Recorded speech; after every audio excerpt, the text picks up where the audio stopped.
नमस्कार मित्रांनो, मी अभय ढमाले. आज आपण डिजिटल मोगलीचा पहिलाच पॉडकास्ट शूट करत आहोत आणि पॉडकास्टचा विषय आहे वेबसाईट ही प्रत्येक बिझनेससाठी आवश्यक आहे का, आणि आवश्यक जर असेल तर ती कोणत्या प्रकारची असावी, तिची प्राइसिंग काय किंवा किती टाइम फ्रेम मध्ये एखादी वेबसाईट ही बनवली जाते. तर ह्या सर्व गोष्टींसाठी आज आपल्यासोबत उद्धव हरगुरे आहेत. हे आमचे कलिग आहेत आणि यांना वेबसाईट डेव्हलपमेंट या इंडस्ट्रीमध्ये मोर दॅन 8 इयर्स एवढा एक्सपिरियन्स आहे. यांनी सर्व प्रकारच्या वेबसाईट म्हणजेच स्टॅटिक असेल, डायनॅमिक असेल किंवा ई कॉमर्स वेबसाईट असतील, तर या सर्व प्रकारच्या वेबसाईट बनवलेल्या आहेत. तर आज आपण यांच्याकडनं जाणून घेऊयात की वेबसाईट ही का आवश्यक आहे, तिचे फायदे काय, तोटे काय, किंवा कोणत्या प्रकारची वेबसाईट एखाद्या पर्टिक्युलर बिझनेससाठी आवश्यक आहे. नमस्कार उद्धव सर. तर आमच्या प्रेक्षकांना सर्वात प्रथम जाणून घ्यायचं आहे की प्रत्येक बिझनेससाठी वेबसाईट ही आवश्यक आहे का? हो, ऍक्च्युली कसं झालंय की मागच्या 8 ते 10 वर्षामध्ये इंटरनेटचा वापर हा खूप मोठ्या प्रमाणावर वाढलेला आहे. ज्यावेळेस एखादा युजर एखाद्या सर्व्हिसेससाठी पाहत असतो तर त्यावेळेस तो गुगलवरती सर्च करतो की मला ही सर्व्हिस पाहिजे आणि या सर्व्हिसेससाठी कोणता बिझनेस जेन्युन आहे. तर त्यावेळेस त्या युजरला आपली वेबसाईट दिसणं खूप महत्वाचं आहे. तर आपली वेबसाईट असण्याचे काही फायदे आहेत, तर ते आपण डिस्कस करूयात. सगळ्यात महत्वाचं म्हणजे काय की आपली जर वेबसाईट असेल तर आपण आपल्या सर्व्हिसेस 24/7 आपल्या युजर्सला प्रोव्हाइड करू शकतो. दुसरी गोष्ट म्हणजे आपली वेबसाईट जर असेल तर युजरला आपल्या बिझनेसवरती खूप इझिली विश्वास बसतो. दुसरी गोष्ट म्हणजे आपले जे काही सर्व्हिसेस असतील किंवा प्रोडक्ट्स असतील ते आपण इझिली सेल करू शकतो, नवनवीन कस्टमर्सला अट्रॅक्ट करू शकतो. आणि सगळ्यात महत्वाचं म्हणजे काय की आजकाल प्रत्येक गोष्ट ही ऑनलाईन झालेली आहे. तर आजच्या कॉम्पिटिशन मध्ये जर आपल्याला टिकून राहायचं असेल तर आपल्या बिझनेसची वेबसाईट असणं ही कंपल्सरीच आहे, त्यामध्ये काही ऑप्शन नाहीये. ओके. बट आता जसं तुम्ही म्हणताय की ऑनलाईन प्रत्येक बिझनेस गेला पाहिजे, तर वेबसाईट हा एकमेव मार्ग आहे का? म्हणजे जसं मी पाहतो की बरेचसे कस्टमर्स जे आहेत आमचे हे फेसबुक, इंस्टाग्राम किंवा गुगलने जे फ्री प्रोफाईल दिलेलं आहे, गुगल बिझनेस प्रोफाईल, तर यावर सुद्धा ते त्यांचे प्रोडक्ट किंवा सर्व्हिसेस प्रमोट करतात. तर वेबसाईटच का? ऍक्च्युली कसं आहे की फेसबुक असेल, इंस्टाग्राम असेल, हे मेनली एंटरटेनमेंटसाठी मोस्ट म्हणजे पॉप्युलर आहेत. तर ज्यावेळेस एखादा युजर एखाद्या सर्व्हिसेससाठी पाहत असतो तर त्याचा मेन प्रेफरन्स हा गुगलला असतो. आणि गुगल ज्यावेळेस आपल्या बिझनेसच्या वेबसाईटला रिकमेंड करतात त्यावेळेस आपली जी काही लीड आहे किंवा इन्क्वायरी आहे ती कन्वर्ट होण्याचे चान्सेस खूप जास्त असतात. आणि फेसबुक, इंस्टाग्रामवरती आपण एखादी ऍडव्हर्टाईज पाहतो किंवा एखादी पोस्ट पाहतो एखाद्या बिझनेसवरती, आपण तेवढा विश्वास ठेवत नाही जेवढा की आपली वेबसाईट एखाद्या वेळेस गुगलनं दाखवल्यावर ठेवतो आपण. अच्छा. आता आपण एक एक्झाम्पल घेऊया. जसं की मला एक वेबसाईट बनवायची आहे की जी हॉस्पिटलसाठी असेल किंवा एखाद्या ट्रेनिंग इन्स्टिट्यूटसाठी असेल, तर एखादी आयडियल वेबसाईट ही कशी असावी? प्रत्येक वेबसाईट ही रिस्पॉन्सिव्ह असायला हवी. रिस्पॉन्सिव्ह वेबसाईट म्हणजे काय, तर आपण जी वेबसाईट बनवतो ती प्रत्येक डिव्हाइस सोबत कॉम्पॅटेबल असायला पाहिजे. म्हणजे काय, तर आपण ज्यावेळेस मोबाईलवरतून पाहतोय तर ती आपल्याला व्यवस्थित दिसली पाहिजे, मोबाईलवरती फास्ट लोड झाली पाहिजे, कंटेंट रिडेबल असायला पाहिजे, त्यामध्ये युजर फ्रेंडली कॉन्टॅक्ट झाला पाहिजे. म्हणजे व्हॉट्सअप चॅट असेल किंवा कॉन्टॅक्ट फॉर्म असतील किंवा कॉलचं ऑप्शन असायला हवं. अच्छा. ओके.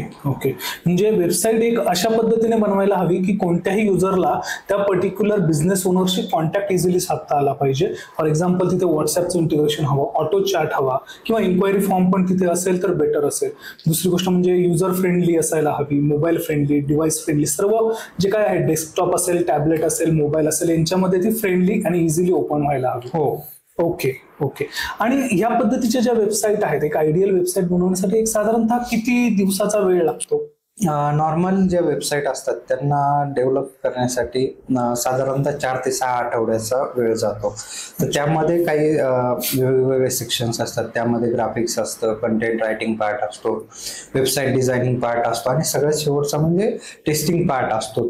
टेस्टिंग पार्ट कम्प्लीट झाल्यानंतर आपण ती वेबसाईट लॉन्च करतो आणि कस्टमरला हँडओव्हर करतो. अच्छा अच्छा.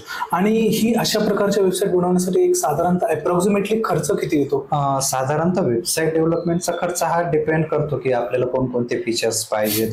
पण बेसिक वेबसाईट जे असते तर त्याला साधारणतः 25 ते 30 हजार रुपये खर्च येतो. पण हे जे 25 ते 30 हजार रुपये आहेत तर ते जर आपण डिवाइड केले तर त्यामध्ये काय असतं की डोमेन असेल, होस्टिंग असेल, SSL सर्टिफिकेट असेल आणि 1 वर्षाचं मेंटेनन्स असेल, या सगळ्या गोष्टी कन्सिडर करून आपण 25 ते 30 हजार रुपये चार्ज करतो.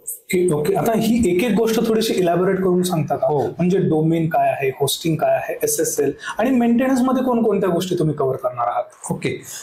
सगळ्यात पहिलं म्हणजे आपण ज्यावेळेस वेबसाईट बनवतो त्यावेळेस आपल्याला डोमेन लागतं, होस्टिंग लागतं आणि SSL सर्टिफिकेट. आता हे डोमेन म्हणजे नेमकं काय आहे? तर डोमेन म्हणजे इंटरनेटवरती आपल्या वेबसाईटचा एक पत्ता असतो, तो सर्च केल्यानंतर आपली वेबसाईट ओपन होते. दुसरं म्हणजे होस्टिंग. होस्टिंग म्हणजे ज्या पद्धतीने आपल्या मोबाईलमध्ये डेटा स्टोअर करण्यासाठी एक SD कार्ड असतं, तर त्याचप्रमाणे आपल्या वेबसाईटच्या फाईल सर्व्हरवरती स्टोअर करण्यासाठी आपल्याला सर्व्हरवरती स्पेस घ्यावं लागतं, त्याला म्हणतात होस्टिंग. आणि तिसरं आणि महत्वाचं म्हणजे SSL सर्टिफिकेट. हे सर्टिफिकेट काय करतं की आपल्या जो युजर्सचा डेटा आहे तो सुरक्षित ठेवायला मदत करतं आणि जे काही हॅकर्स असतात त्या हॅकर्स पासून आपली वेबसाईट प्रोटेक्ट करतात.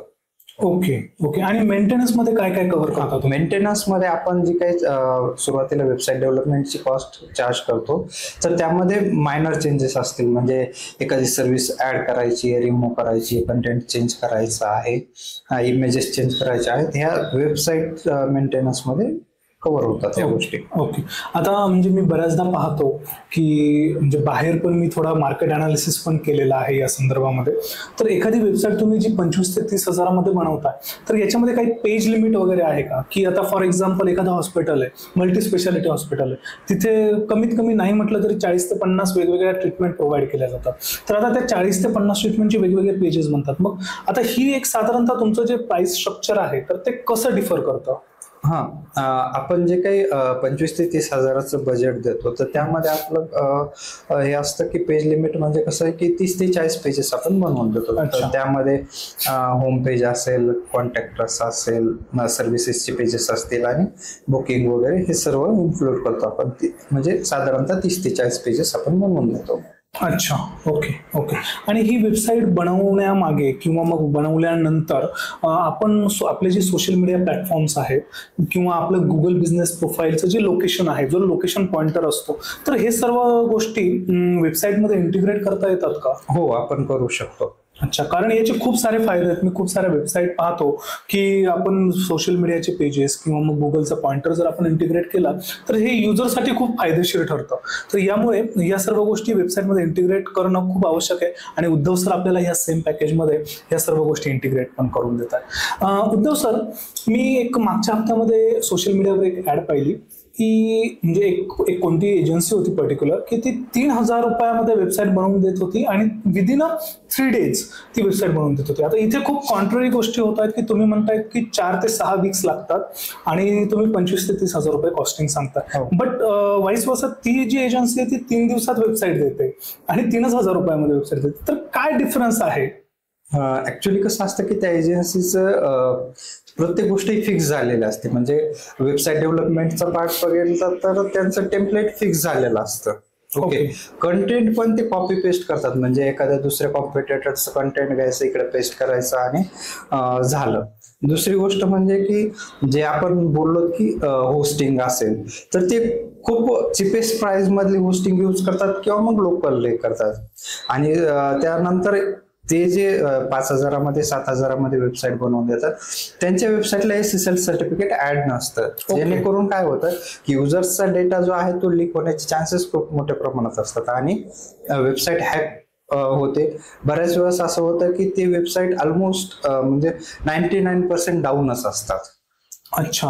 म्हणजे इथे जो आपण सर्व्हर किंवा होस्टिंग जे यूज करतो तर याचा रोल खूप मोठा आहे. हो. ओके, म्हणजे जर तुम्ही प्रीमियम होस्टिंग यूज करत असाल तर तुमची वेबसाईट डाऊन होणार नाही, तुमच्या वेबसाईटचा स्पीड चांगला राहील, ती वेबसाईट इझिली गुगलकडनं क्राउल केली जाईल. असे खूप सारे फायदे आहेत प्रीमियम होस्टिंग वापरण्याचे.